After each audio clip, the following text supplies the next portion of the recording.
There were once three brothers. There were once three brothers. Who were travelling along a lonely winding road of twilight. In time, the brothers reached a river too deep to wade through and too dangerous to swim across. However, these brothers were learned in the magical arts. And so they simply waved their wands and made a bridge appear across the treacherous water. They were halfway across when they found their path blocked by a hooded figure. And Death spoke to them. He was angry that he had been cheated out of 3 new victims, for travellers usually drowned in the river. But Death was cunning.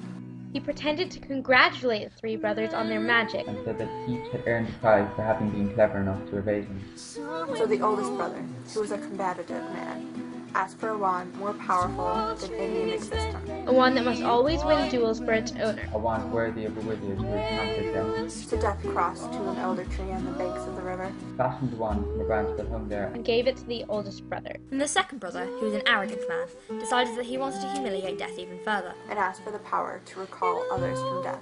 So Death picked up a stone from the riverbank and gave it to the second brother. And told him that the stone would have the power to bring back death. And then Death asked the third and the youngest brother what he would like. The youngest brother was the humblest and also the wisest of the brothers. And he did not trust Death. He asked for something that would enable him to go forth from that place without being followed by Death. And Death, most unwillingly, handed over his own cloak of invisibility. Then Death stood aside and allowed the three brothers to continue on their way, And they did so talking with wonder of the adventure they had had, admiring Death's gifts. In due course, the brothers separated, each for his own destination. The first brother travelled on for a week or so and reached a distant village. He sought out a fellow wizard with whom he had a quarrel. Naturally, with the elder wand as his weapon, he could not fail to win the duel that followed. leaving his enemy dead upon the floor. The oldest brother proceeded to an inn where he boasted loudly of the powerful wand that he had snatched from Death himself. And how it made him invincible. That very night, The wizard crept upon the oldest brother as he lay, wine-sodden upon his bed. The thief took the wand and, for good measure, slit the oldest brother's throat. And so Death took the first brother for his own. Meanwhile, the second brother journeyed to his own home, where he lived alone. Here he took out the stone that had the power to recall the dead, and turned it thrice in his hand.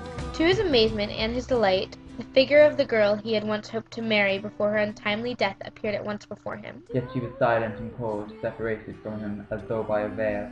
Though she had returned to the mortal world, she did not truly belong there, and suffered. Finally, the second brother, driven mad with hopeless longing, killed himself, so as to truly join her. Death took the second brother for his own. But though Death searched for the third brother for many years, he was never able to find him. It was only when he had attained great age that the youngest brother finally took off the cloak of invisibility And gave it to his son. and then he greeted Death as an old friend, and went with him gladly. As equals, they departed this life.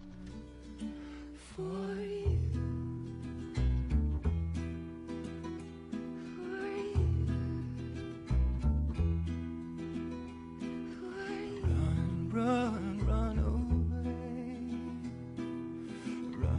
Run away. So baby, keep my heart beating.